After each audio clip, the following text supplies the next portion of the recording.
সনদের স্বাক্ষর সবাই করলে কেমনটা হবে, না করলে সেই সনদটা কেমন হবে, আসলে কেনই বা আসলে স্বাক্ষর করতে যাচ্ছে না এনসিপি, সে বিষয়ে কথা বলবো। এছাড়াও আগামী নির্বাচন নিয়ে প্রশ্ন উঠেছে, প্রশাসনের নিরপেক্ষতা নিয়ে প্রশ্ন উঠেছে, সেই জায়গাটি নিরপেক্ষ নির্বাচন হবে কিনা বা আদৌ নির্বাচন নিয়ে যে সংশয়ের কথা আমরা শুনি সেই সংশয় কতটুকু কাটলো একটু বোঝার চেষ্টা করবো। আমাদের সাথে আজ স্টুডিওতে উপস্থিত আছেন আমার বাংলাদেশ পার্টির সাধারণ সম্পাদক ব্যারিস্টার আসদুজ্জামান ফুয়াদ, আছেন রাজনৈতিক বিশ্লেষক এবং মানবাধিকার কর্মী সাইয়েদ আব্দুল্লাহ, আছেন জাতীয় নাগরিক পার্টির যুগ্ম আহ্বায়ক জাভেদুর হোসেন। সাইয়েদ আব্দুল্লাহ এবং ব্যারিস্টার আসদুজ্জামান ফুয়াদ তিনজনকে অশেষ ধন্যবাদ সময় দেওয়ার জন্য।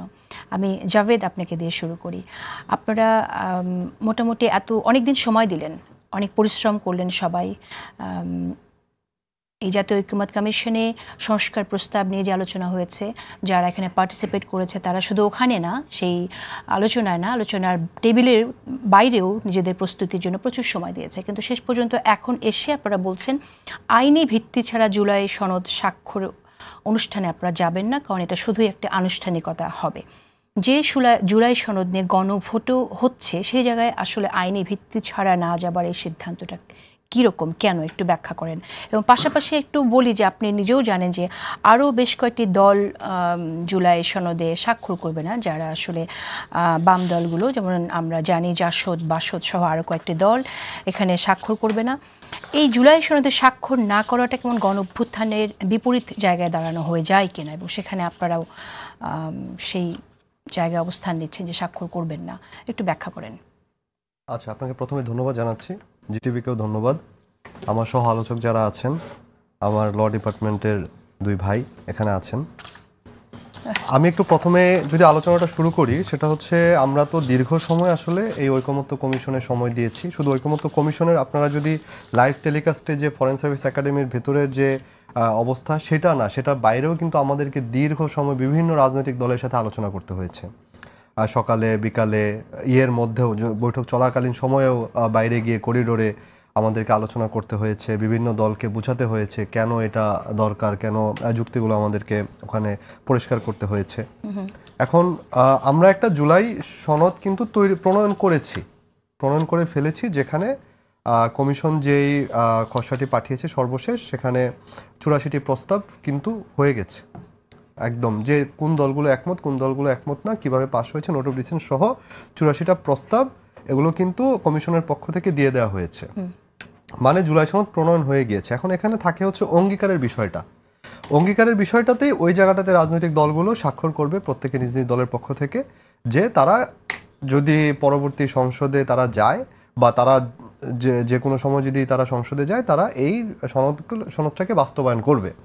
এই হচ্ছে অঙ্গীকারনামা। কিন্তু এই আপনার ঐকমত্য কমিশনের বৈঠক চলাকালীন সময়েও আমরা কিন্তু একটা সময় তীব্রভাবে আপত্তি জানিয়েছিলাম কমিশনকে। তখনও তারা আমাদেরকে একটা প্রস্তাবনা দিয়েছিল খসড়া, আমরা সেখানে বাস্তবায়ন পদ্ধতিটা অনুপস্থিত দেখতে পেয়েছিলাম, এবং সেই জায়গা থেকে আমরা দলের পক্ষ থেকে তীব্র প্রতিবাদ জানিয়েছিলাম যে এই বাস্তবায়ন পদ্ধতি ছাড়া আসলে জুলাই সনদটার বাস্তবিক অর্থে আপনার এটা কোনো অর্থ থাকবে না। এটা একটা জাস্ট মিনিংলেস একটা ডকুমেন্ট, হিস্ট্রিক্যাল একটা ডকুমেন্ট হিসেবেই রয়ে যাবে। তো সেই জায়গা থেকে আমরা এটাকে বাস্তবায়নের জন্য খুবই জোর দিচ্ছিলাম, এবং এক পর্যায়ে কমিশন তখন একদম শেষের দিন, আমার মনে আছে 31শে জুলাই, আমরা অনেকগুলো রাজনৈতিক দল আমরা যখন তীব্রভাবে বলেছিলাম যে না, আমাদের একটা এই বাস্তবায়নের জন্য আলোচনা দরকার, তখন কমিশনের তরফ থেকে। আমার একটি প্রশ্ন, সেটা হচ্ছে যে আপনারা বাস্তবায়নের জন্য আলোচনা করলেন এখানে, সে ফর এক্সাম্পল আপনারা একটা ক্লজ চাচ্ছেন যে কিভাবে বাস্তবায়ন হবে, এই তো দাবি, রাইট? হ্যাঁ। আচ্ছা, কিন্তু আপনারা তারপর গণভোটে যাচ্ছেন, গণভোটে যদি না জয়যুক্ত হয়, গণভোটে যাওয়ার এখানে ব্যাপার আছে কিছু। এখানে কিন্তু অনেকগুলো বিষয় এখনো মীমাংসিত হয়নি। আপনাকে একটু যদি বলি, সেটা হচ্ছে আমাদের অনেকগুলো বিষয় আছে যেখানে কিন্তু অনেকগুলো রাজনৈতিক দলের, যদি আমি বলি একটু বিশেষ করে যে বিএনপি এবং তার সমমনা গুটি কতক রাজনৈতিক দলের কিছু বিষয়ে নোট অফ ডিসেন্ট আছে, যেগুলোকে আমরা মনে করছি যে মৌলিক সংস্কারের একটা বড় অংশ। যেমন ধরেন উচ্চকক্ষ ভোটের পিয়ারে হওয়া, কিংবা সাংবিধানিক পদগুলোর নিয়োগ পদ্ধতি ধরেন। এখন এই যে অমীমাংসিত বিষয়গুলো, সেগুলোর মীমাংসা কি গণভোটের মাধ্যমে হবে, নাকি যেমন বিএনপি চাচ্ছে সেটা পরের সংসদের কাছে যেতে, কিন্তু আমরা চাচ্ছি না এটা গণভোটের মাধ্যমে মীমাংসিত হয়ে যেতে হবে। এখন গণভোটের প্রশ্নটা তাহলে কি হবে সেটা নিয়ে কিন্তু একটা ভিন্নমত রয়েছে, সেটা নিয়ে কিন্তু কমিশনের আলোচনাতেও সেই ভিন্নতা কিন্তু ফুটে উঠেছে। তো সেই জায়গায় আবার আরেকটি বিষয় চলে এসেছে আদেশের কথা, যে একটা আদেশ দেওয়া হবে জুলাই সনদ বাস্তবায়ন আদেশ, যেটা আমি আমার দলের পক্ষ থেকেই কিন্তু এই নামটা প্রস্তাব করেছিলাম, সেই প্রস্তাবনাটা কমিশন গ্রহণ করেছে। এখন এই জুলাই সনদ বাস্তবায়ন আদেশ, সে আদেশের টেক্সটটা কি হবে? আমরা কেন এটা বলছি, কারণ হচ্ছে জুলাই ঘোষণাপত্র যখন দেয়া হয়, জুলাই ঘোষণাপত্র আমাদেরকে যে টেক্সটটা দেখানো হয়েছিল, যখন জুলাই ঘোষণাপত্রটা প্রণয়ন করা হলো, যখন পাঠ করলেন আমাদের প্রধান উপদেষ্টা, সেখানে কিন্তু আমরা অনেক কিছু পরিবর্তন দেখতে পেয়েছি এবং এটা একটা দলের ঘোষণাপত্র হয়ে গিয়েছে। তো সেই জায়গা থেকে আমরা আশঙ্কা করছি যে এই যে আপনার গণভোটের প্রশ্নটা কি হবে, গণভোটের প্রশ্নে কি আপনার এই প্রশ্ন থাকবে জুলাই জাতীয় সনদ জনগণ অনুমোদন করছে নাকি জনগণ জুলাই সনদ থেকে গণভোটের প্রয়োজনটাই বা কেন আসলে এসেছে, আমি সেই বিষয়েও কথা বলবো। একটু শুনে নেই যে আসলে কি তাহলে কালকের যে অনুষ্ঠানে এটা আপনারা প্রত্যাখ্যান করছেন? জি, এখন পর্যন্ত আমরা যে দাবি জানিয়ে আসছি কমিশনের সাথে অনানুষ্ঠানিক কিছু বৈঠকেও আমরা এই কথা বলেছি তাদেরকে, আমরা আনুষ্ঠানিকভাবেও জানিয়েছিলাম, সেটা হচ্ছে যে জুলাই সনদ বাস্তবায়নের জন্য যে গণভোটের প্রশ্ন এবং বাস্তবায়নের যে পদ্ধতি, যেটা সরকারকে কমিশন প্রস্তাব দিবে, সেই বাস্তবায়ন পদ্ধতির টেক্সট এবং একই সাথে জুলাই আদেশ যেটা দেওয়া হবে বাস্তবায়ন আদেশ, সেই আদেশের টেক্সট রাজনৈতিক দল একই সাথে সর্বোপরি জনসাধারণকে দেখানো উচিত, জনসাধারণের কাছে এটা ওপেন করা উচিত অন্ততপক্ষে স্বাক্ষরের আগে। তো আপনারা বরাবর বলে এসেছেন যে জুলাই সনদ হবে এবং জুলাই সনদের ভিত্তিতেই নির্বাচন হবে, তার মানে কি আপনারা নির্বাচনও যাবেন না? যেহেতু নির্বাচনের ব্যাপার দেখেন নির্বাচনের ব্যাপার আজকে কিন্তু আমাদের দলের পক্ষ থেকে একটা প্রেস ব্রিফিং হয়েছে, সেখানে আমাদের দলের আহ্বায়ক স্পষ্ট করে বলেছেন ফেব্রুয়ারিতে নির্বাচন হবে এবং ফেব্রুয়ারিতেই আমাদের দল নির্বাচনে যাওয়ার জন্য প্রস্তুত আছে।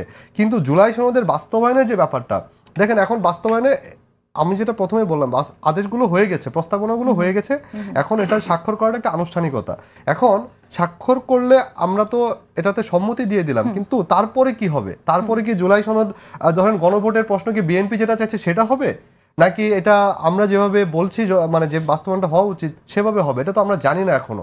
সেই টেক্সটটা না দেখে আমরা এই সনদে স্বাক্ষরটা করতে পারছি না। ওকে, আসবো আমি আপনার কাছে আবারও। আমি একটু ব্যারিস্টার আসাদুজ্জামান ফুয়াদ আপনার কাছে শুনতে চাই যে আইনি ভিত্তি নিয়েই আসলে যে দ্বন্দ্বটা আমরা দেখছি, যে এনসিপি থেকে যে দাবিটা আইনি ভিত্তি, জুলাই সনদের আইনি ভিত্তি, তো আমি একটু বুঝতে চাই এখানে যে আইনি ভিত্তি যদি না হয়, গণভোটে যদি আসলে সাধারণ মানুষ এই জুলাই সনদকে চায় যে আমি এর পক্ষে ভোট দিলাম, তাহলে তো আর আইনি ভিত্তি এখন যদি দেয়ও, তবুও তো একটি নির্বাচিত একটি সরকারকে গিয়ে সংসদে সেটাকে রেটিফাই করতে হবে, রাইট?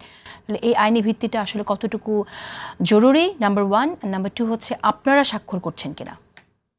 ধন্যবাদ। প্রথম কথা হচ্ছে যে হ্যাঁ, আমরা স্বাক্ষর করছি কালকে।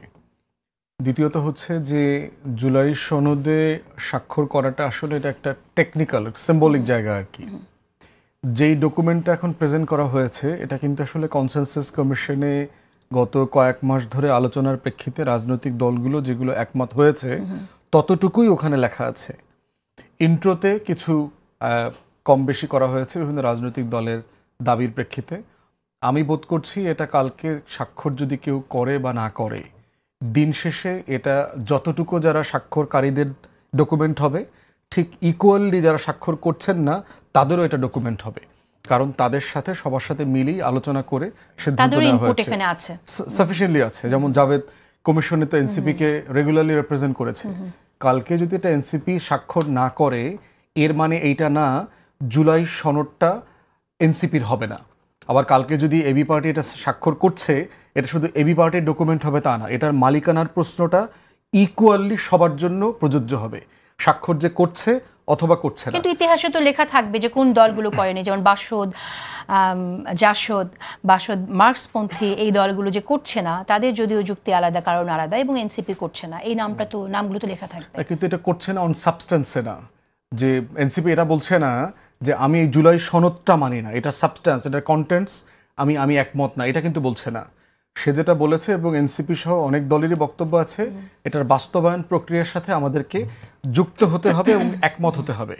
এখন আমি টেকনিক্যালি মনে করছি রাজনৈতিকভাবে কি লাভ হবে এনসিপির এই স্বাক্ষর না করে? এখন তো যদি আইনি ভিত্তির প্রশ্নে যেমনটা দাঁড়ালো যে আপনারা সবাই তো একমত হলেন যে ঠিক আছে এটা স্বাক্ষর করে তারপর আমরা গণভোটে যাই, তো সেই জায়গা থেকে এনসিপি যদি এটা সিগনেচার না করে, এনসিপির রাজনৈতিক বেনিফিটটা কি? ওইটা তো এনসিপি বলতে পারবে, বাট টেকনিক্যাল জায়গাটা হচ্ছে যে তারা বোধ করছে যে আমরা এমন একটা ডকুমেন্ট কেন স্বাক্ষর করব যেই ডকুমেন্টটা ভবিষ্যতে বাস্তবায়ন হচ্ছে এমন কোনো গ্যারান্টি নাই। এটা ফারাক্কাবাদের মতো হবে আর কি। আওয়ামী মানে লীগের আমলে তাহলে গণভোটে যাচ্ছে কেন আসলে জুলাই সনদ নিয়ে? গণভোটে যাচ্ছে হচ্ছে কারণ ওটা একটা প্রসেস এগ্রিমেন্ট হয়েছে যে আমরা কোন প্রসেসের মধ্য দিয়ে এটা জনগণের কাছ থেকে মতামত নিব, এটাকে আমি এনফোর্স কোন প্রসেসে করব। তার ভিতরে সবচেয়ে সহজ প্রসেসের সাথে বিএনপি একমত হয় নাই, সবচেয়ে কঠিন একটা প্রসেসের সাথে বিএনপি একমত হয়েছে এবং এই গণভোটের নিটিগ্রিটিতেও প্রচুর ঝামেলা আছে। প্রশ্ন কি হবে, লেজিটিমেসির পার্সেন্টেজ কত, থ্রেশহোল্ড কত, এরপরে হচ্ছে এটা কি আরেকটা গণভোটের জন্য সম্মতি নিচ্ছেন, মানে আমরা এটা গণভোটে দিব, আগামী সংসদে এটা প্রেজেন্ট করব, এই প্রসেসে যাচ্ছি। আবার বিএনপি বলছে যে গণভোট এখন অসাংবিধানিক। এখন এই মুহূর্তে আমাদের সংবিধানে যেহেতু বিএনপি ৭২-এর সাংবিধানিক আওয়ামী যে কাঠামো, সেই কাঠামোতে থেকে এই সরকারের লেজিটিমেসি দেখছে ১০৬-এর ভিতর থেকে, সেই কাঠামোতে গণভোট নাই। তো গণভোট হচ্ছে যে কোর্টের ডিসিশন আসছে, বাংলাদেশের জুরিসপ্রুডেন্স হচ্ছে পৃথিবীর অনেক দেশে আছে কোর্টের ডিসিশনের সাথে সাথে ওইটা এনফোর্স হয়ে যায়। বাংলাদেশে কোর্ট একটা জিনিসকে ভ্যালিড করুক বা না করুক, এই প্রসেসটাকে আবার র্যাটিফাই করতে হয় সংসদের প্রসেসের মধ্য দিয়ে। তো আমাদের 16 অ্যামেন্ডমেন্টের রায়ের মধ্য দিয়ে আগেরটা রিইনস্টেট হয়েছে, কিন্তু এটা সংবিধানের অংশ হয় নাই যতক্ষণ পর্যন্ত এটা কনস্টিটিউশন র্যাটিফাই করবে পার্লামেন্ট প্রসেসের মধ্য দিয়ে। অতএব এই জুরিসপ্রুডেন্সের জায়গা থেকে বিএনপির সাথে এনসিপি এবং অনেক দলই একমত না। তারা বোধ করছে যে একটা সিরিয়াস ডিসাইসিভ প্রসেসের মধ্য দিয়ে এটার বাস্তবায়নটা এনশিওর করা দরকার। না, কিন্তু গণভোটের এই দাবি তো এনসিপিরই ছিল এবং সেটা বিএনপি শেষ পর্যন্ত মেনেছে। মানে সবারই অনেকগুলো অপশনের দাবি ছিল, বাস্তবায়ন প্রসেসটা কি হবে। এনসিপি সহ অধিকাংশ দলই বলেছে গণপরিষদ করা দরকার, গণপরিষদের মধ্য দিয়ে যেই কনস্টিটিউয়েন্ট অ্যাসেম্বলির যে জুরিসডিকশন সেটার মধ্য দিয়ে এই সনদটাকে একটা সাংবিধানিক মর্যাদাতে নিয়ে আসা, এটা এনসিপির অরিজিনাল প্রপোজিশন ছিল। সাইদ আব্দুল্লাহ, আমি আপনার কাছে শুনি, আসলে আইনি ভিত্তি প্রসঙ্গেই শুনি। আবার আপনারা তিনজনই দর্শকদের উদ্দেশ্য একটু বলে, আপনার তিনজনই আইনের ছাত্র, একজন ২৬-এর ব্যাচ, একজন আপনার ৪৪ এবং হচ্ছে ৩৬, রাইট? সো জাভেদ হচ্ছে ৩৬। তো সেই জায়গা থেকে আইনের দিক থেকে আপনি একটু বলেন যে আইনি ভিত্তির যে দাবিটা আছে সেটা আসলে বিএনপি এটা কগনিজেন্সে নিতে পারতো কিনা? ধন্যবাদ প্রশ্নটার জন্য এবং আমার ডিপার্টমেন্টের সহ-আলোচক যারা দুইজন আছেন। তো এই জায়গাতে আমি সবসময় একটা কথা বলি, দেখেন আমরা তিনজন এই জায়গায় বসে আছি, তিনজনের এক একটা পজিশনে এক একটা মতামত থাকতে পারে, কিন্তু তিনজনই একটা ব্যাপারে কিন্তু একমত যে হাসিনা পরবর্তী বাংলাদেশে একটা ন্যায্যতা এবং স্বচ্ছতার ভিত্তিতে গণতন্ত্রের পথটা যাতে উন্মুক্ত হয় এবং সেটা যাতে ক্রমাগত উন্নতির দিকেই যেতে থাকে। রাজনৈতিক দলগুলোর আলোচনা যেটা হয়েছে, বাংলাদেশের মানুষ কতটা মনোযোগ দিয়ে খেয়াল করেছে এটা আমি নিশ্চিত না, কিন্তু আমি একটা জিনিস বলি যে বহু বহু বহু বছর পরে আমি বিটিভির স্ক্রিনটা মনোযোগ দিয়ে দেখতাম একটা লম্বা সময় ধরে। ঐকমত্য কমিশনে যে আলোচনাটা হয়েছে, এত রাজনৈতিক দল একসাথে বসে থেকে এত চমৎকার আলোচনা করেছে, লাস্টের দিনে প্রত্যেকের সাথে মোলাকাত করছে। এই যে রাজনৈতিক একটা সৌন্দর্যের ব্যাপারটা, এই ব্যাপারটা কিন্তু আসার আগে তাদের ভেতরে কিছু কিছু ব্যাপারে একমত হয় নাই অনেক ব্যাপারে, কিন্তু এটাও তো একটা ডেমোক্রেসির সৌন্দর্য। লেটস সে যে ৮৪টা পয়েন্টে এই প্রস্তাবনাটা এসেছে, এই প্রত্যেকটা পয়েন্টে প্রত্যেককেই একইভাবে একমত হতে হবে, এই ব্যাপারটা তো আশা করাটাও একটা দুরাশা হওয়া উচিত। লেটস সে গণভোটে যখন যাবে, গণভোটে যদি ৮৪টা পয়েন্টের প্রত্যেকটা জায়গায় আমরা তিনজন ভাবছি আমরা গণভোটের তিনজন ভোটার, এই প্রত্যেকটা ব্যাপারে আমার এমন মত হতেই পারে যে আমার ৫২টা বিষয়ে আমি একমত আছি, বাদ বাকিগুলোতে আমি ওইটার সাথে একমত নাই। আবার কেউ এমন হইতে পারে যে ৭০টাতে একমত আছে, বাদ বাকিটাতে নাই, কেউ ৮৩টাতে একমত আছে, আর একটাতে একমত নাই। সো প্রত্যেকটা মানুষ, দেশের জনগণ যখন ভোট দিবে, দেখেন আমরা কিন্তু অ্যাজ এ হোল ব্যাপারটার ইমপ্লিমেন্টেশন চাই, কিন্তু এইটার ভেতরে প্রত্যেকেই যে 100%-এর সাথে একমত এবং তারপরে ভোট দিবে, এই গ্যারান্টিটা কে দিল? এটা কিন্তু আশা করাটাও একটা খুব বড় রকমের, আমার কাছে মনে হয় যে প্র্যাকটিক্যালিটি বিহীন কাজ হয়ে যাবে। কিন্তু এই যে আসলে ইমপ্লিমেন্ট কিভাবে করা হবে সেই প্রশ্নটা রয়ে গেছে, সেখানে কি আমরা একটু স্পষ্ট হতে পারি? দেখেন কিছু কিছু জায়গায় পলিটিক্সটাকে আমার কাছে মনে হয় art of compromise. Art of compromise যদি না থাকতো, ওই যে প্রাইম মিনিস্টারের ক্ষমতার লিমিটেশন প্রথম দিকে আলোচনায় ছিল না, পরবর্তীতে যেমন আমাদের বিজ্ঞ আলোচকরা উল্লেখ করলেন যে বিএনপি এটা করছে না, এটা করছে না, সে আলোচনায় চলে এসেছে, গণভোটের আলোচনায় চলে এসেছে, আবার এমন অনেক প্রস্তাবনা এসেছে। আমি কিন্তু সত্যি আশাবাদী মানুষ, কারণ এতগুলা দল মিলে এতগুলাতে একমত হবে, এইটা আজ থেকে ৬ মাস আগে বললে আমিও বিশ্বাস করতাম না যে এই পয়েন্টে তারা একমত হবে। তো এই জায়গায় ইমপ্লিমেন্টেশনের যে জায়গাটা আছে, এই ব্যাপারটাকে আমরা একটু সরলীকরণভাবে চিন্তাও করতে পারি। অনেকের ভিতর কিন্তু এই পারসেপশনটা আছে, ও এখন বলছে কিন্তু পরে গিয়ে আর ইমপ্লিমেন্ট করলো না, তাইলে কি হবে? রাজনৈতিক দলগুলোর পর কিন্তু এই অবিশ্বাসটা মানুষের আছে, এটা মানুষের সাথে কথা বললেও বোঝা যায়। কিন্তু এই জায়গাতেই একটা জিনিস আমরা আইডেন্টিফাই করতে ভুল করছি। বিএনপি তো বলতে পারতো না যে প্রত্যেকটা ব্যাপারের সাথে আমরা একমত, ইলেকশন হয়ে যাক, তারপর আমরা দেখবো সংসদে যাওয়ার পরে তারপর হয়তোবা যদি এভিল ইন্টেনশন থাকতো বলতে পারতো যে ঠিক আছে, এখন যদি আমাদের যদি টু-থার্ড মেজরিটি থাকে, ঠিক আছে আমরা এখন করতেছি ইলেক্টেড মেম্বার। কিন্তু তারা তো সাহস নিয়ে প্রত্যেকটা জায়গায় যে জায়গায় তারা মানবে না নোট অফ ডিসেন্ট দিয়ে গেছে। অসম্ভব রকমের গালিগালাজও অনেকেই করেছে, কেউ বুঝে কেউ না বুঝে। কিন্তু এটা সত্ত্বেও সে কিন্তু পপুলিস্ট তত্ত্বের দিকে যায় নাই। বহু মানুষ আছে অনেক পপুলিস্ট কথাবার্তা বলে হাততালি পর অনেক কাজ করেছে। তার মানেটা হলো সে যেটা করতে পারবে সেটা উন্মুক্ত করেছে, সে যেটা করতে চায় না সেটাও কিন্তু উন্মুক্ত করেছে। এই প্রয়াসটাকে আমি অন্তত পক্ষে তাদের জায়গা থেকে ফেয়ারনেস হিসেবে রিড করতে চাই। তারপরের আলোচনাটা করি যে এই জায়গাতে জুলাই সনদ বাস্তবায়িত হওয়াটা আসলে দরকার। এটা আমি ব্যক্তিগতভাবে বিশ্বাস করি যে এই সনদটা শুধুমাত্র একটা মানে সংস্কার হিসেবে থাকবে, জাস্ট একটা ডকুমেন্ট হিসেবে থাকবে, এটা আমি চাই না। বাংলাদেশের জন্য এটা আমাদের দরকার, কিন্তু সেটার প্রক্রিয়াটা করতে গেলে যদি আনুষঙ্গিক অনেক ঝামেলা তৈরি হয়, সেই জায়গাটা আমার মনে হয় সিম্পলিফাইড ওয়েতে চিন্তা করার সুযোগটা আছে। এনসিপির জবাব আমি দিব না, এনসিপি যেটা ভালো মনে করবে সেটাই তো তারা করবে। কিন্তু এনসিপি যে দাবি, এই দাবিটাকে আপনি কিভাবে দেখেন? এই জায়গাটা আমি একটা পয়েন্টে আমি কথা বলতে পারি। যেমন নতুন একটা তথ্য আজকে প্রেস ব্রিফিং এর পরে যেটা দেখলাম যে নোট অফ ডিসেন্টের যে ব্যাপারটা, বিএনপি প্রত্যেকটা সময় বলে গেছে নোট অফ ডিসেন্ট সহই আমাদের অবস্থানটা থাকবে, তারপর ওইটার পরে কিন্তু গণভোট হইতে পারে। কিন্তু বলা হচ্ছে গণভোট যদি শেষ হয়ে যায় নোট অফ ডিসেন্টের কার্যকারিতা থাকবে না। তাইলে এত আলোচনার কি দরকার ছিল? 84টা প্রস্তাবনা ঠিক করার পরে বলেই দেওয়া উচিত ছিল যে যারা এই 84টা মানবে তারাই সংস্কারপন্থী, যারা মানবে না তারা সংস্কার বিরোধী মানুষ, খেলা শেষ। সেটা না হয়ে এতগুলো মাস তাহলে কেন আলোচনা হইল? এই আলোচনাটা হওয়ার পরেই তো এই শেপে আসলো। এখন কি হবে জানেন, 5 তারিখে ওই যে জুলাইয়ের যে ঘোষণাপত্রটা ছিল, ওই ঘোষণাপত্রটা কিন্তু সবার, ভোট ভাই এটা কারেক্টলি বলেছেন যে এই জায়গায় এই ব্যাপারটা প্রত্যেকের। কিন্তু দেখেন ওই দিনই যেটা হলো, এনসিপির বেশ কয়েকজন ঢাকার বাইরে কক্সবাজারে চলে গেল, ওইটা নিয়ে বিভিন্ন জলঘোলা হয়েছে। আমি ওই ডিবেটে যাব না, যে পারপাসে থাক না কেন এটা আলোচনার ব্যাপার না।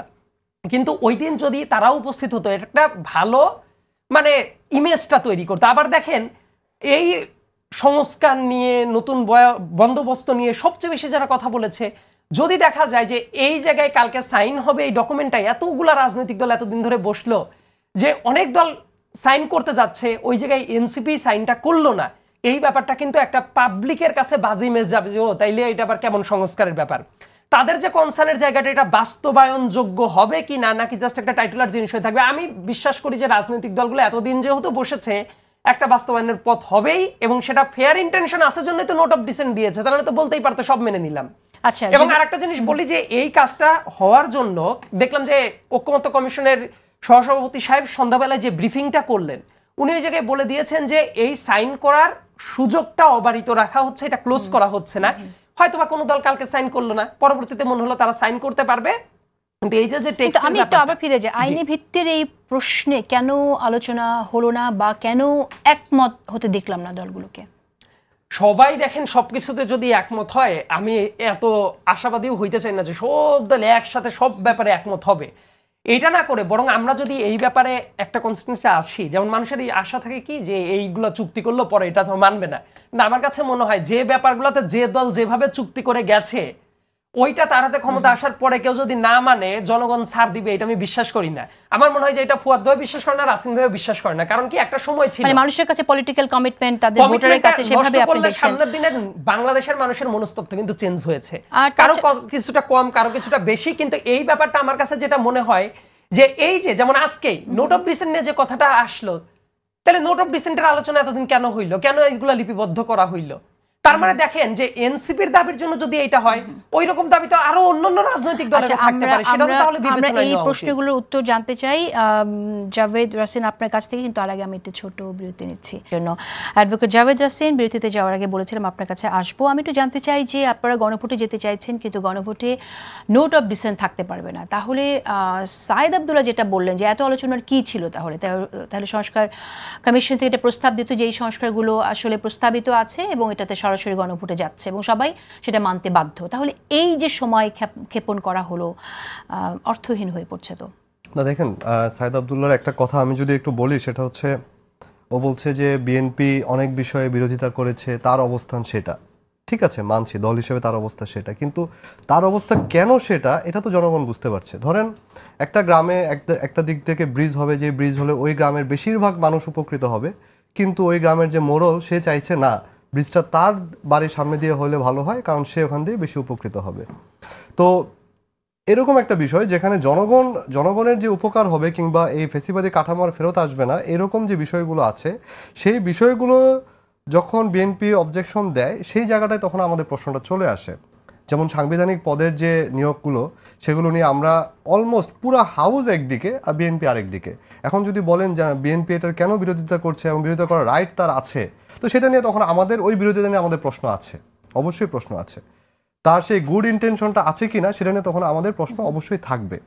এখন আপনি যেটা বলছেন যে গণভোটের ফলে নোট অফ ডিসেন্টের প্রশ্নগুলো তাহলে কি হবে, এখানে আমরা যেটা দল হিসেবে মনে করেছি এবং আমরা কমিশনকেও জানিয়েছি সেটা যে গণভোটে আপনি যে প্রশ্নটা যাবে সেই প্রশ্নটা কি হবে সেটা কিন্তু খুবই গুরুত্বপূর্ণ। গণভোটের মাধ্যমে কি আপনি জুলাই সনদটাকে অনুমোদন করছেন কি করছেন না, এটা হচ্ছে প্রথম প্রশ্ন। জুলাই সনদের মাধ্যমে যদি আপনি জনগণ যদি সেটা অনুমোদন করে দেয় যে হ্যাঁ আমি 84টা বিষয়ে আমি একমত, আব্দুল্লাহ যেমন বলছিল যে এখন এখানে 84টা বিষয় আছে, জনগণ হয়তো কেউ 73টা বিষয় একমত, কেউ হয়তো একটা বিষয় একমত না, জনগণ সিদ্ধান্ত নিবে। আমি যে একটা বিষয় একমত না সেটার জন্য কি আমি না দিব, নাকি 73টা আমি যে হ্যাঁ আমি সেটার জন্য আমি হ্যাঁ দিব, ওটা জনগণ ডিসাইড করুক না। অ্যাপারেন্টলি এটা মনে হচ্ছে যে নোট অফ ডিসেন্ট ছাড়া যে প্রস্তাবগুলো এসেছে 84টি সংস্কার প্রস্তাব সেটা হচ্ছে হ্যাঁ, আর না হচ্ছে একদমই না। তাহলে যে দলগুলো নোট অফ ডিসেন্ট দিল তাদের জন্য ভোটের জায়গা কোথায়? দেখুন একটা আর বিষয় না বলতে তো আপনি এখানে বোঝাচ্ছেন সংস্কারের বিপক্ষে, বিএনপি কে সংস্কারের বিপক্ষে না। না সেটা আমি সেটার কথা বলছি না, আমি বলছি সাইদ আব্দুল্লাহ যেমন বললেন যে 73টা বিষয় কেউ একমত, কিন্তু একটা বিষয় একজন জনগণ হিসেবে আমি ধরেন আমি 73টা বিষয় একমত কিন্তু একটা বিষয় একমত না। এখন আমাকে সিদ্ধান্ত নিতে হবে আমি এই জুলাই সনদের পক্ষে না বিপক্ষে। আমি কি ওই একটা বিষয় এত গুরুত্বপূর্ণ আমার কাছে না যে না আমি পুরো জুলাই সনদটাই মানছি না এটার কারণে, ওই একটা প্রশ্ন আমার কাছে খুবই গুরুত্বপূর্ণ।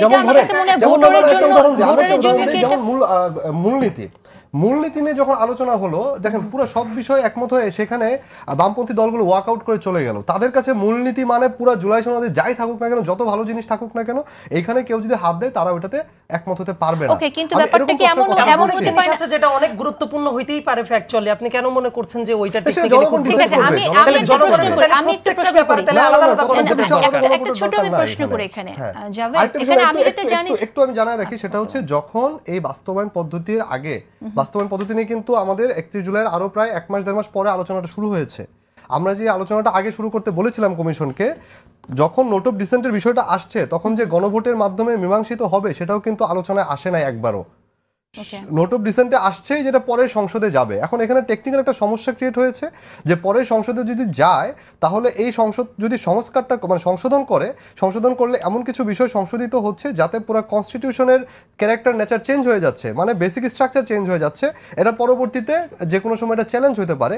যখন এই সমস্যাটা আসলো, এই সমস্যাটাকে দূর করার জন্য বা এই সমস্যাটাকে আপনার প্রোটেক্ট করার জন্য গণভোটের আইডিয়াটা তখন ওইখানে নিয়ে আসলো এবং সকল দল এই একটা প্রশ্নে কিন্তু গণভোটে একমত হয়েছে যে না পরের সংসদকে আমার একটা কনস্টিটিউয়েন্ট পাওয়ার দেয়া লাগবে। কিন্তু আমরা অনেক গণভোটের কথা শুনছি, জাতীয় সংসদের সাথে একই দিনে গণভোট হবে, যেখানে জামাত ইসলাম বলছে গণভোটটা আগে হওয়া উচিত, নভেম্বরে হওয়া উচিত। কিন্তু আপনাদের কথা শুনে মনে হচ্ছে গণভোটটা আসলে কিভাবে হবে, কি নিয়ে হবে সেটাই এখনো স্পষ্ট না। তো আপনারাই স্পষ্ট না, ভোটারের জন্য তো এটা আরো কঠিন হবে। আপনি বলছেন যে ধরা যাক আপনাদের একটি জায়গায় যেটা নোট অফ ডিসেন্ট দেয়া আছে, অর্থাৎ শুধু এই একটা কারণে মানুষ নাতে ভোট দেবে, রাইট? যেটা নাই বলে নাতে ভোট দিচ্ছে, সেখানে না জয়যুক্ত হলো। বা ব্যাপারটা যদি এরকম হয় যে তাহলে এনসিসির যে আপনাদের যে প্রস্তাবটা আছে, রাইট, সাংবিধানিক পদগুলোতে দেওয়ার জন্য, এখন এটা অনেকে মনে করলো যে শুধু এই একটা কারণে আমি হাতে ভোট দেবো না, নাকে জয়যুক্ত করবো। তাহলে কি আপনারা এই স্কোপটা ওপেন করে দিচ্ছেন না যে জুলাই সনদের না ভোটের জন্য? না, জনগণ ডিসাইড করুক। দেখেন একটা বিষয় এখানে বলছি যে স্পষ্ট নায়ের ব্যাপারটা আমি একেবারে ক্লিয়ার করতে চাই, সেটা হচ্ছে আমরা বাস্তবায়ন পদ্ধতি, আপনি বলছেন যে জনগণও ক্লিয়ার না, আমরাও ক্লিয়ার না। হ্যাঁ, আমরা ক্লিয়ার না দেখেই তো আমরা কমিশনকে বলছি তুমি এটা ক্লিয়ার করো, তুমি ক্লিয়ার করো, দেন আমি আমার স্ট্যান্ডটা যাতে নিতে পারি আমি জুলাই সনদের পক্ষে আছি কি নাই, তুমি আগে আমাকে স্পষ্ট করো। সে তো স্পষ্ট করছে না, সে নিজে একটা ধোঁয়াশার মধ্যে রেখে দিয়েছে। ভোটাররা কি আসলে এতটা এডুকেটেড কিনা? আমি মনে করি অবশ্যই জনগণ সবকিছু বোঝে, জনগণ বোঝে এবং জনগণ সে হচ্ছে এই পুরো কনস্টিটিউয়েন্ট পাওয়ার কিন্তু জনগণের। হ্যাঁ, আমরা যত যাই বলি কনস্টিটিউয়েন্ট পাওয়ারটা জনগণের সিদ্ধান্ত এখানে সার্বভৌম, তার অভিপ্রায়টা এখানে সার্বভৌম, এবং সেই কারণে আমরা সেই অভিপ্রায়ের প্রেক্ষিতে আমরা বলেছি যে আদেশটা হবে সে আদেশটা যেন জনগণের অভিপ্রায়ে আমাদের হেড অফ দ্য স্টেট না, হেড অফ দ্য গভর্নমেন্ট যেন ডক্টর মোহাম্মদ ইউনূস করেন। জনগণ, আপনি ভালো বলেছেন জনগণ সব বোঝে, কিন্তু আমরা এমনটাও শুনেছি যে জনগণের মানে ভোট দিয়েই আসলে গণতন্ত্র হয় না, ভোটে কিছুই আসে না, এরকমটাও আমরা শুনেছি। কিন্তু আসবো আবারও জাভেদ রাসেল আপনার কাছে, একটু ভিন্ন প্রসঙ্গে যেতে চাই। ব্যারিস্টার আসাদুজ্জামান ফুয়াদ, আপনি জানেন যে বিএনপি স্ট্যান্ডিং কমিটির মেম্বার সালাউদ্দিন আহমেদ গুরুত্বপূর্ণ কিছু কথা বলেছেন এই লাস্ট যে মিটিংটা হয়েছে প্রধান উপদেষ্টার সাথে। সেখানে তিনি একটি কথা উল্লেখ করেছেন, প্রধান উপদেষ্টাকে উদ্দেশ্য করে তিনি বলেছেন, আমরা চাই না প্রতিরক্ষা বাহিনীগুলোর মধ্যে কোনো রকম ভারসাম্য নষ্ট হোক, এবং তিনি আসলে বোঝাতে চেয়েছেন, বলেছেন আপনার সাথে প্রতিরক্ষা বাহিনীর সুসম্পর্ক বজায় থাকুক, এটা আমরা চাই।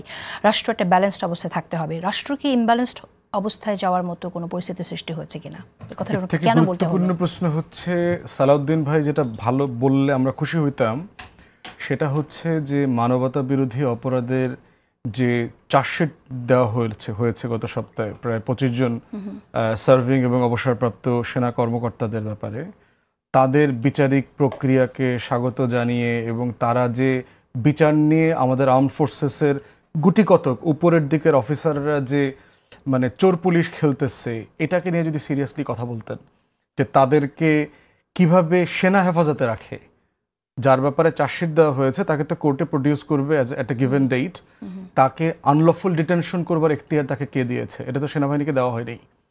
তারপর হচ্ছে যে লোকজন পালিয়ে চলে যাচ্ছে, মিলিটারি অফিসাররা একের পর এক, সিরিয়াস ন্যাশনাল সিকিউরিটি থ্রেট।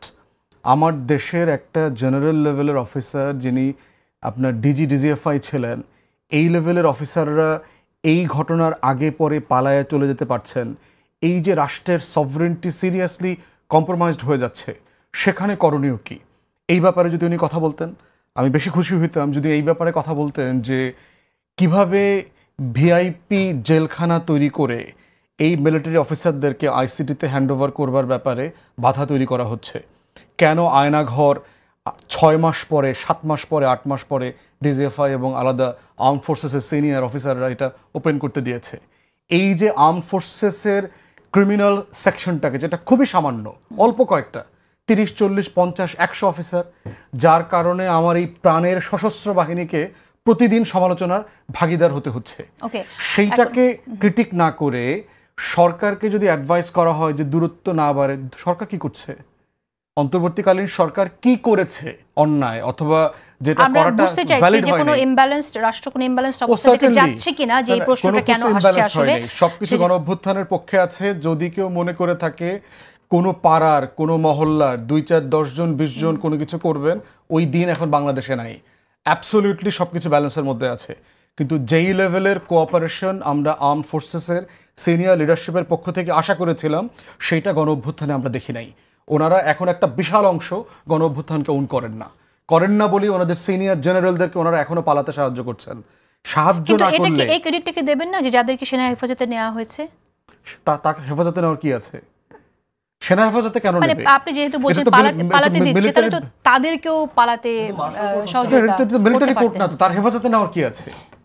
তাকে গিভেন টাইমে এই লোকগুলো যেন আইসিটিতে প্রডিউস করা হয়। ইস্যু হচ্ছে তার গোয়েন্দা সংস্থাগুলো, এইটা রেসপন্সিবিলিটি আছে ডিজিএফআই, এনএসআই, আদার ফোর্সেস, যেন এই লোকগুলো পালাতে না পারে। ওনারা বলছেন আমরা সব জায়গায় জানায় দিয়েছি, ভাই আমরা চাইল্ড ডাল সিদ্ধ করে খাই না, কাঁচা চাইল খাই। এরা কেমনে পালাইতেছে সীমান্তের ওই পারে, এগুলো আমরা বুঝি না, জানি না। বিজিবির কাপড় পরা, বিজিবির ড্রেসে করে সরকার কাকে দিয়ে কাজটা করাবে? সরকারের তো দেবী দুর্গার মতো 10টা হাত আছে, তাই না?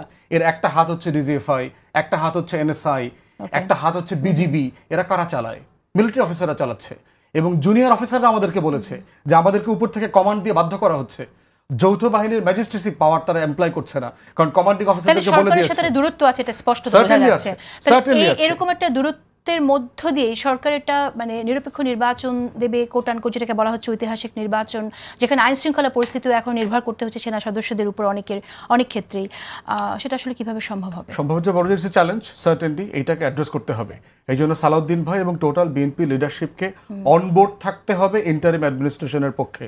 এখানে ভারসাম্য দূর করার কোনো দায়, কোনো দোষ অন্তর্বর্তীকালীন সরকারের নাই। তারা এমন কিছু করে নাই ও এমন কোনো ভুল করে নাই যে তাদেরকে ক্ষমা চাইতে হবে অথবা তাদেরকে আমরা এই জায়গাটাতে পার্টিকুলারলি জবাবদিহিতার আওতায় আনবো। বিচার চলছে বিচারিক প্রক্রিয়াতে, এবং বিচারিক প্রক্রিয়াতে চলছে বলেই আজকে 13 মাস পরে তাদের চার্জশিট দেওয়া হয়েছে। এটা হাসিনার কোর্ট হইলে 13 দিনের মাথায় দিত। এবং আমরা রিপিটেডলি বলেছি আইসিটিকে যে হাসিনার ব্যাপারে ব্রুটালি ইনসাফ হইতে হবে আমাদের, এটাই নতুন রাষ্ট্র। সাইদ আব্দুল্লাহ, আমি আপনার মন্তব্য শুনতে চাই, খুব সংক্ষেপে বলবেন ঠিক এই বিষয়েই, মানে কেন আসলে বলতে হলো যে একটা ব্যালেন্স রাষ্ট্র একটা ব্যালেন্সড অবস্থায় থাকতে হবে এবং যাতে ভারসাম্য নষ্ট না হয়। ওকে, এই জায়গায় দুইটা পয়েন্ট, সেটা হলো যে সবকিছু যদি আমরা মনে করি যে যা চোখের সামনে ঘটছে এটাই একমাত্র বাস্তবতা, রাজনীতির ভেতরে আমার মনে হয় যে ব্যাপারটা এইরকম না। ভেতরে এমন অনেক ইকুয়েশন, অনেক জায়গায় অনেক কথাবার্তা চলে যেটা অনেক জায়গায় অনেক প্রশ্নবোধক জায়গাটা তৈরি করে। এই ব্যাপারটা একটু সাইডে রেখে এইবার আমি আসি। মানবতা বিরোধী অপরাধ যারা করেছে তাদেরকে অবশ্যই অবশ্যই এবং অবশ্যই বিচারের আওতায় আনতে হবে, এবং অ্যাজ ইট ইজ বিচারের আওতায় আনতে হবে। যেমন ধরেন মিলিটারি লতে এমন অনেক বিচার করা যায় না যেটা মানবতা বিরোধী অপরাধের আছে। আবার কাউকে যদি আটক করা হয় অ্যাজ পার ল 24 ঘন্টার ভেতরে কোর্টের সামনে প্রডিউস করতে হয়। সো কাউকে আপনি ঘোষণা করলেন যে ঠিক আছে এটা একটা সাবজেল, এটা অমুক তমক, এটা করার পরে আপনি কি তাকে অনির্দিষ্টকাল আটকায় রাখতে পারেন? কোর্টের আদেশ ছাড়া তো আপনি এটা পারেন না, তার মানে আপনার কোর্টের সামনে প্রডিউস করাটা উচিত। এবং আরেকটা ব্যাপার, আমি জাস্ট বাংলাদেশের হিসাবটা একটু চিন্তা করি। দেখেন, কেউ কোনো যদি অপরাধ করে, সাবেক প্রধান বিচারপতি আছে যারা জেলে আছে, সাবেক প্রধানমন্ত্রী খালেদা জিয়ার মতো মানুষকে ওই পুরান ঢাকার ওই জেলখানায় একা একা বন্দী হিসেবে রাখা হয়েছিল। তার সামনের ওই টাইমের বর্ণনাগুলো তো এখন আরো মানুষের সামনে আসা উচিত। 2018 সালের পরে ওই যে 19 সালে উনার রুমে ওই ইঁদুরকে ধরতে যাইতো একটা বিড়াল, উনার রুমে একজন অসুস্থ মানুষ ছিলেন। উনাদেরকে যদি এইরকম কাজ করা যায় তাইলে আমার কাছে মনে হয় মন্ত্রী বলেন, প্রধানমন্ত্রী বলেন, প্রধান বিচারপতি বলেন, সেই ক্ষেত্রে অন্যান্য যারা মানবতা বিরোধী অপরাধ এখন করেছে তাদের বিচারের প্রক্রিয়াটা কেন এত আলাদাভাবে করা দরকার? বিচারের মাত্রা যদি ওই চিফ জাস্টিসের একরকম হয়, ইনাদের যদি একই ক্যাটাগরির হয়, তাহলে তো বিচারটা একই ক্যাটাগরিতেই হইতে পারে অ্যাজ পার ল। এবং আরেকটা যেটা ব্যাপার, কিন্তু সেটা করার মতো সক্ষমতা এই সরকারের শুধু মুখেই না, কাজেও আছে কিনা এটাও নিশ্চিত করাটা জরুরি। এবং আমি সবসময় একটা কথা বলি যে বাংলাদেশে একটা টাইম ছিল জানেন, যে রাস্তায় আর্মি নেমে আসছে, এই কথাটা একটা সাধারণ মানুষকে একটা আস্থা দিত, ভরসা দিত যে আর্মি নেমে আসছে অতএব আর দুর্নীতি হবে না, আর্মি নেমে আসছে অতএব যারা খারাপ কাজ করে তাদের শায়েস্তা করা হবে। কিন্তু হাসিনা এমন একটা বাহিনী তৈরি করলো যে বাহিনী আর্মি নেমে আসছে শোনার পরে মানুষ মনে হচ্ছে 2018 সালে হয়তো ভোট চুরি এরা করবে, মনে হয়তো এরা গুম করবে। কেন আর্মি নিজের পরও অনেক এই গুটি কয়েক অফিসারের জন্য নিজের পর নিজে অবিচার করে নাই? পিলখানা ট্র্যাজেডির পরবর্তী সময়ে যে টাইমে তদন্ত করা হয় কয়েকজন অফিসারকে আর্মি থেকে বের করে দেওয়া হয় নাই? সেই অফিসারদের ইন্টিগ্রিটিটা কোথায়? এবং আপনি খেয়াল করে দেখেন যে অফিসাররা দরবার হলে ওই ভিডিওগুলো এখনো পাওয়া যায়, হাসিনার বিরুদ্ধে গর্জে উঠেছিল যে তার ভাইদের কেন পিলখানায় মারা হইল, কেন 2 দিন আর্মিকে নিষ্ক্রিয়ভাবে দাঁড় করে রাখা হইল, কেন ওইটার ভেতরে হাসিনার মন্ত্রীরা গিয়ে নাটক করতে গেল। এই প্রশ্নটা যারা তুলেছিল জানেন, তাদেরকে পরবর্তীতে একদম সেকে বেছে বেছে আর্মি থেকে বের করে দেওয়া হয়। পিলখানার বিচারের জন্য আমি যদি দেখতাম হাসিনার বিরুদ্ধেরা দাঁড়িয়ে গেছে 2014 সালে প্রথমবার যখন হাসিনা এই ধরনের নীল নকশা করে মানে বিনা ভোটের ব্যবস্থাটা করে ফেললো, ওই টাইমে আর্মির ইন্ধন ছিল না, গুটি কয়েক অফিসার তো ছিলেন। 2018 সালে তাদের ইন্ধন ছিল না। এইগুলোর বিরুদ্ধে যদি সবাই গর্জে উঠতো তাহলে তো আমার কাছে মনে হয় আর্মির সম্মানটা আরো বৃদ্ধি পাইতো। আমি এখনো বিশ্বাস করি আর্মির মেজরিটি অংশ অনেস্ট, এখনো বিশ্বাস করি এই আর্মি দেশকে ওন করে, এবং দেশকে ওন করার জন্যই জুলাইয়ের গণ অভ্যুত্থান এইভাবে সফল হতে পেরেছিল লাস্টের দিকে। কারণ ওই দিকে জুনিয়র অফিসাররা কিন্তু প্রচন্ড প্রেসার তৈরি করেছিল যে জনগণের পক্ষে থাকতে হবে, ফিল্ডে অনেক সিনিয়ররাও সায় দিয়েছিল। কিন্তু এই গুটি কয়েক অফিসার যারা বাংলাদেশকে গুমের কেন্দ্র বানিয়ে ফেলেছিল, যারা শত শত পরিবারকে নিঃস্ব করেছে, তাদের অবশ্যই বিচার হইতে হবে। এর ব্যাপারে কোনো লেফট অর রাইটে কোনো কথা নাই। কিন্তু ব্যাপারটা যদি এইরকম হয়, এই কথাটা বলা হয় যে ও বিএনপি কি তাদের ইম্পিউনিটি দিতে চায় কিনা, এই জায়গাতে আমি খুব কড়াভাবে ডিসঅ্যাগ্রি করি। তার কারণ কিছু আগে বিএনপির অ্যাক্টিং চেয়ারম্যান তারেক রহমানও কিন্তু বিচারের প্রশ্নে উনিও কিন্তু ওই যে চাপিয়ে দেওয়া বিচার না, ক্যাঙ্গারু কোর্টের বিচার না, বরং প্রতিহিংসার বিচার না উনি উল্লেখ করেছেন যে ন্যায় বিচারটা নিশ্চিত করাটা জরুরি। বর্তমানে বাংলাদেশের অবস্থা আমরা অনেকেই মনেই করতে পারি, আমরা এই জায়গায় আর্গু করতে পারি যা চমৎকার পরিবেশ আছে, কিন্তু এটা আমরাও জানি যে বাংলাদেশে অনেক জায়গায় অনেক বড় বড় গ্যাপ আছে।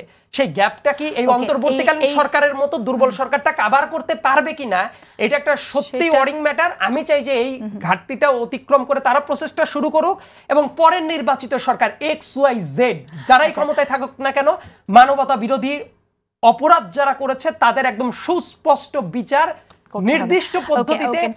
ধন্যবাদ সাইদ আব্দুল্লাহ। আমি একটা ব্রেকে যাব, কিন্তু তার আগে আমি আপনার কাছে প্রশ্ন রাখছি জাভেদ রাসিন, যে আমরা তো শুনলাম যে অনেকে সেফ এক্সিটের জন্য চিন্তা করছে, সেফ এক্সিটের চিন্তা করছে এবং কোনো কোনো দলের সাথে বোঝাপড়াও করছে, এরকম একটা মন্তব্য আমরা শুনেছি নাহিদ ইসলাম করেছেন। এরপর আমরা জামায়াতের নায়েবে আমিরের মন্তব্য শুনলাম সৈয়দ তাহের, তিনি বলেছেন যে তার কাছে কণ্ঠ রেকর্ড আছে উপদেষ্টারা ষড়যন্ত্রে লিপ্ত। তাহলে আমি জানতে চাইবো যে আসলে তার কাছ থেকেও এই দাবিটা আপনারা করবেন কিনা যে নামগুলো ফাঁস করার জন্য কারা ষড়যন্ত্রে লিপ্ত, এবং এনসিপির কাছে যে তথ্য আছে সেই তথ্যটা, বা নাহিদ ইসলামের কাছে যে তথ্য আছে সেই তথ্যটা আমরা কবে জানতে পারবো? বিরতির পরে আপনার কাছে জানতে চাইছি, আপনি সংক্ষেপে একটু বলেন, তারপর আমি ব্রেকে যাব। না দেখেন, সেফ এক্সিট নিয়ে যে বিষয়টা আমাদের দলের আহ্বায়ক বলেছেন, সেটা উনি যেহেতু আপনার এই সরকারের একটা অংশ ছিলেন এবং এই উপদেষ্টারা কিন্তু ওনার কলিগ ছিল, এবং 5 তারিখের পর যখন 8 তারিখে সরকারটা গঠিত হলো, যে উপদেষ্টারা বিভিন্ন দলের পক্ষ থেকে তারা বিভিন্নভাবে মনোনীত হয়ে আসছেন, অনেকের আপনার রেফারেন্সে আসছে এখানে, তো তাদের কার্যক্রম প্রথম দিকেই খুব ঢিলেঢালা চলছিল। কিন্তু একটা সময় যখন লন্ডন বৈঠকটা হলো প্রধান উপদেষ্টার সাথে, লন্ডন বৈঠকের পর আমরা দেখতে পেলাম যে পুরো প্রশাসনটা স্থবির হয়ে গেল, এবং একটা দিকে একদম কমিশন থেকে, ঐক্যমত্য কমিশন থেকে আমরা সেটারও প্রতিবাদ করেছিলাম যে সব কিছু দেখা গেল যে একটা দিকে হেলে গিয়েছে।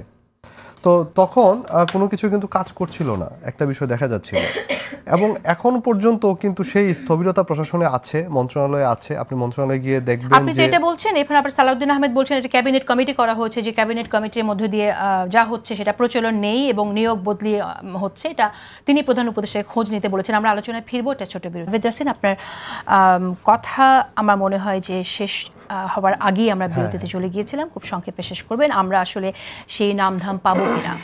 আচ্ছা না, তার আগে একটু বলি যে সালাউদ্দিন সাহেব যেটা বললেন যে জনপ্রশাসন ব্যাপারে যেটা কমিটি গঠন করা হয়েছে, সচিবালয় অদল বদল হচ্ছে বিভিন্ন জায়গায়, দেখেন ওই যে আমি যে প্রথম কথাটা বললাম ওইটাই কিন্তু উনিও বললেন, সেটা হচ্ছে যে বিভিন্ন জায়গা থেকে যেহেতু উপদেষ্টারা গেছেন বিভিন্ন দলের থেকে, তারা তাদের মতন করে প্রশাসনে প্রভাব বিস্তার করার চেষ্টা করছেন এখন, এবং সেই জায়গাটাই হয়তো সেটা বিএনপির এখন পছন্দ হচ্ছে না, যেভাবে এখন জনপ্রশাসনটা চলছে, তার কারণে সালাউদ্দিন ভাই হয়তো এই কমেন্টটা করেছেন। আবার সেটা অন্য না হলে অন্য দল সেটা বলতো, কিন্তু আমরা আমাদের প্রশ্ন আমি করি তাহলে, সৈয়দ আব্দুল্লাহ মোহাম্মদ তাহের যে মন্তব্যটি করেছেন যে তার কাছে 4-5 জনের কল রেকর্ড আছে, সেটা ফাঁস করে দিবেন, এটা ওনার দলের ব্যাপার, সেটা নিয়ে আমি কমেন্ট করছি না, আমি আমার দলের আহ্বায়কটা করছি। সেটা হচ্ছে যে যেভাবে আসলে 5ই আগস্টের পর গণ অভ্যুত্থানের পরে মানুষ যে আশা আকাঙ্ক্ষা নিয়ে সরকারকে ক্ষমতায় বসিয়েছিল, সেই আশা আকাঙ্ক্ষা পূরণে এই সরকার আসলে ব্যর্থ, অনেকাংশেই ব্যর্থ হয়েছে। সেই ব্যর্থতার জায়গা থেকে হতাশা প্রকাশ করেছেন উনি, সেই হতাশার জায়গা থেকে, এবং যেহেতু এই উপদেষ্টাদের সাথে উনি দীর্ঘদিন কাজ করেছেন, তারা কে কোন ধরনের মন মানসিকতা পোষণ করেন, ধারণ করেন, সেটা হয়তো তিনি কিছুটা অনুধাবন করতে পেরেছেন। হয়তো তার কাছে কোনো তথ্য আছে, সেই ব্যাপারে আমি বলতে পারবো না, সেটা উনিই বলতে পারবেন।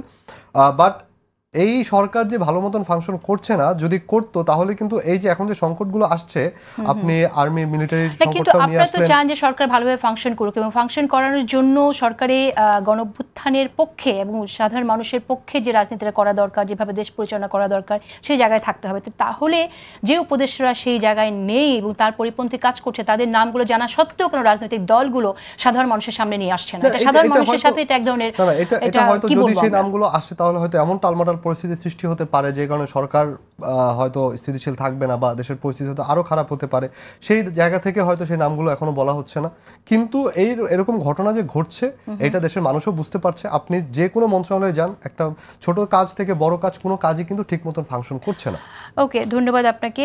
আমি একই প্রশ্ন আপনার কাছে রাখবো ব্যারিস্টার আসরুজ্জামান ফুয়াদ, যে আমরা যেমনটি শুনলাম যে কয়েকজনের কল রেকর্ড আছে, ষড়যন্ত্রমূলক বক্তব্যের কল রেকর্ড আছে, এবং সেই কল রেকর্ডগুলো তারা কী ধরনের বক্তব্য দেন এর খবর আছে। এবং তিনি বলেছেন আমরা আপনাদের সংশোধনের জন্য সময় দিতে চাই, সংশোধন না হলে বের করে দেবে এই ধরনের উপদেষ্টার ষড়যন্ত্রে যে লিপ্ত তারা।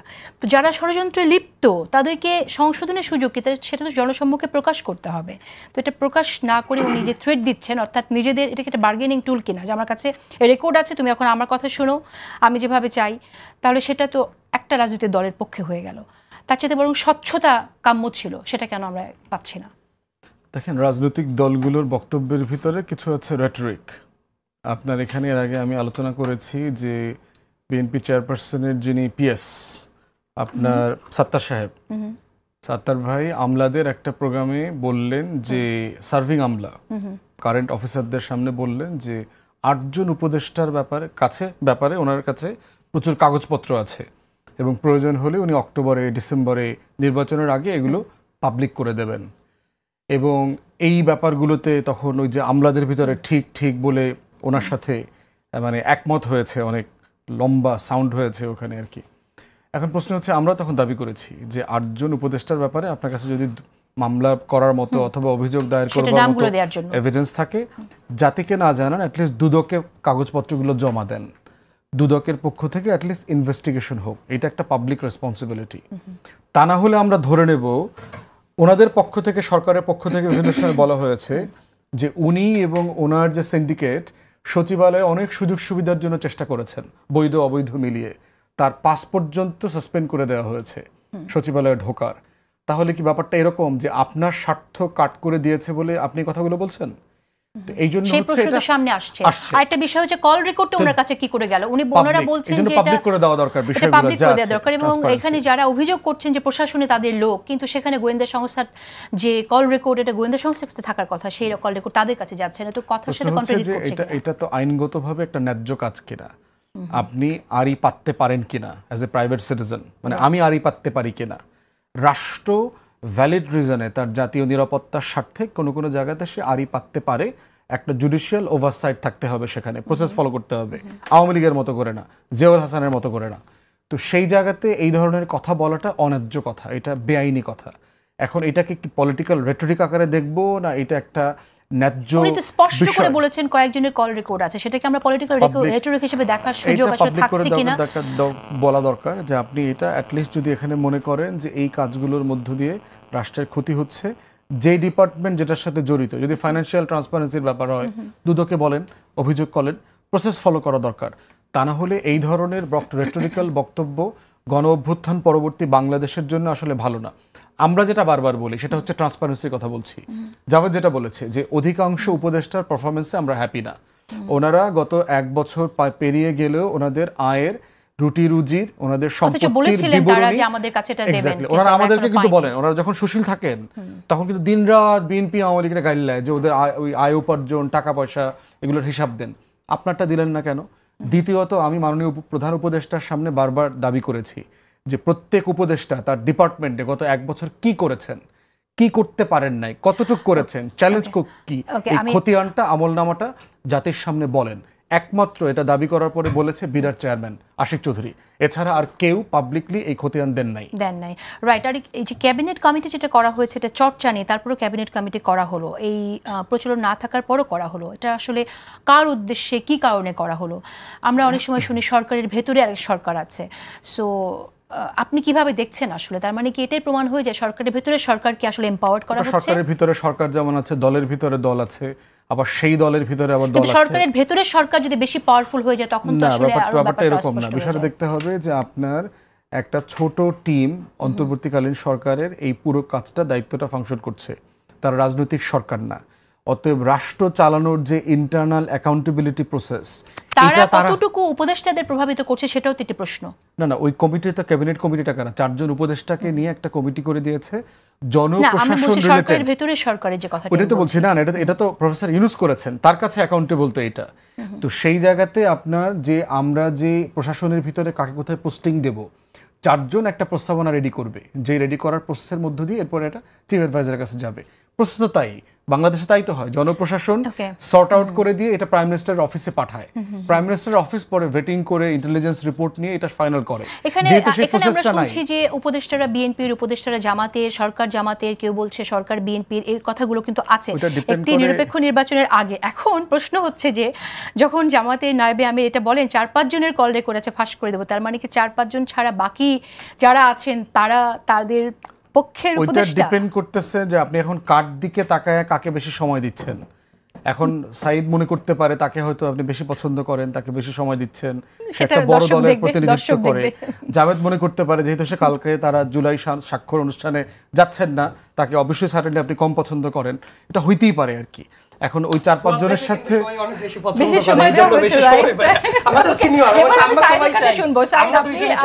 এই বিষয়টাকে আপনি কিভাবে দেখছেন একটু বলেন, শেষ করে দিতে হবে সাইদ।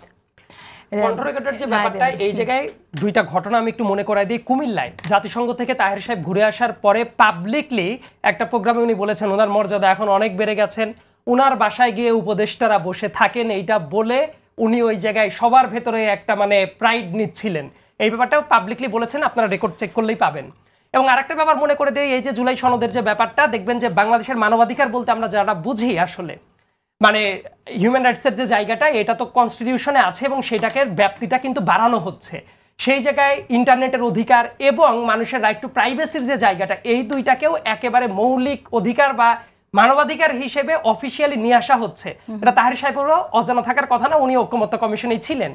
এবং এই যে প্রাইভেসির যে আলাপটা উনি বলছেন কি, দেখেন ওই জায়গাতে ওনারা কিন্তু ওকে যে তাহলে এই যে ঐক্যমত হচ্ছে এটা বাড়ানো দরকার। অ্যাট দ্য সেম টাইম সেই তাহের সাহেবই আবার বলছেন কণ্ঠ রেকর্ড আছে, এই কণ্ঠ রেকর্ড থাকার প্রক্রিয়াটা কোনো মতেই তার জায়গা থেকে বর্তমান যে ফ্রেমওয়ার্কটা আছে এইটা আইনত বৈধ না। এবং তার পরের ব্যাপারটা হইল এইটা রাষ্ট্রীয়ভাবে, ফদ ভাই বলছিলেন রাষ্ট্রীয়ভাবে যদি করাও যায় সেটার জুডিশিয়াল বেশ কিছু প্রসেস আছে, উনি সেটা নির্ঘাত এইটা ওনার দ্বারা ফলো করা সম্ভব না ব্যক্তি হিসেবে। এবং উনি যেটা তাহলে করছেন, এই যে ঐক্যমতের আলাপ প্রথমে যে জায়গা থেকে আমরা শুরু করেছিলাম, যে মুখে যদি কেউ বলে এবং অন্তর যদি বিশ্বাস না করে, তার প্রমাণ তো আমরা এই জায়গাতেই দেখছি। ঐক্যমত্য কমিশনে তারা স্বীকার করছে যে এই যে রাইট টু প্রাইভেসিটাও মানুষের মৌলিক মানবাধিকার হয়ে যাবে, তারপরে ইন্টারনেটের অধিকারটা মৌলিক মানবাধিকার হয়ে যাবে। কিন্তু দেখেন তারাই আবার কণ্ঠ রেকর্ড আছে এটা থ্রেট দিচ্ছে। তাইলে কয়েকটা কাজ হইতে পারে, উনি কুমিল্লার পাবলিক ফোরামে বক্তৃতা করছেন, উপদেষ্টারা তার বাসায় গিয়ে বসে থাকে। তো তার বাসায় গিয়ে যে উপদেষ্টারা বসে থাকে তার মিনিং কি? তার মানে তার সাথে খুব ভালো কিছু সম্পর্ক আছে, তাহলে ওই জায়গাতে উনি রেকর্ড করতে পারে। অথবা হাসিনার আমলে গোয়েন্দা সংস্থা যেভাবে রেকর্ড করতো, সেই রেকর্ডটা উনার কাছে একজন প্রাইভেট সিটিজেনের কাছে এটা তাহলে পাস করা হয়, এখনো সেই চক্রটা চলছে। তাইলে এই প্রত্যেকটা কাজ যে অত্যন্ত অন্যায্য কাজ, এটা তাহের সাহেব যখন বলছেন, বলার পরে গণমাধ্যমের উচিত হলো তাকে এটা জিজ্ঞাসা করা যে জুলাই সনদে আপনারা এটা ঐক্যমত হয়ে গেলেন, তারপর আপনি এই কাজটা কেন করলেন? আপনার বাসায় উপদেষ্টারা বসে থাকে, আপনি কি কথা বলার টাইমে তাহলে রেকর্ড করেন কিনা? অথবা আপনি কি গোয়েন্দা সংস্থার লোকজনকে লাগাই দিচ্ছেন কিনা? অথবা সরকারের ভেতরে এমন কেউ আছে কিনা যে যারা আপনাকে এক্সট্রা ফেভার করে এই রেকর্ডগুলা দিচ্ছে? এই প্রশ্নগুলা নেহাত হেলা ফেলার প্রশ্ন না, রাষ্ট্রের নিরাপত্তার জন্য অত্যন্ত গুরুত্বপূর্ণ ব্যাপার। এবং তাহের সাহেবের এটা ক্লিয়ার করা উচিত যে মানুষের ব্যক্তিগত সুরক্ষা যেটা থাকার কথা ছিল, ঐক্যমত্য তারা হচ্ছে, হওয়ার পরে এইভাবে যে শুরুর আগে ভায়োলেট করছে, এটা তাহলে জনগণের কাছে তাদের কেমন দায়বদ্ধতা, এটা তার ক্লিয়ার করা উচিত। Thank you very much Saeed Abdullah, সময় একদম শেষ। জাভেদ 30 সেকেন্ডসে যদি কিছু অ্যাড করতে চান আপনি। না দেখেন, এখানে একটা বিষয় একটু বলে রাখা দরকার, সেটা হচ্ছে যে সেফ এক্সিটের বিষয় বা কণ্ঠ রেকর্ডের যে বিষয়টা টোটালি কিন্তু ডিফারেন্ট বিষয়। আমাদের আহ্বায়ক যেই উদ্দেশ্য নিয়ে কথাটা বলেছিলেন সেটা হচ্ছে উপদেষ্টারা ঠিক মতন ফাংশন করছেন না এবং অনেকেই একটা তড়িঘড়ি করে কোনো রকম একটা নির্বাচন দিয়ে তারা চলে যাওয়ার পরিকল্পনা করছেন। উনি এটাই বুঝিয়েছেন, উনি বুঝাতে চেয়েছেন যে উপদেষ্টার যে দায়িত্বটা তাদের উপর অর্পিত হয়েছিল গণ অভ্যুত্থানের পর, তারা সেই দায়িত্বটাকে পাশ কাটিয়ে বরঞ্চ একটা নির্বাচনের মাধ্যমে একটা দলের কাছে সারেন্ডার করার মাধ্যমে সব কিছু তারা চলে যাওয়ার একটা অবস্থান নিচ্ছেন। সেই দিকটাই আসলে আমাদের আহ্বায়ক বুঝিয়েছেন। ধন্যবাদ, অশেষ ধন্যবাদ আপনাকে।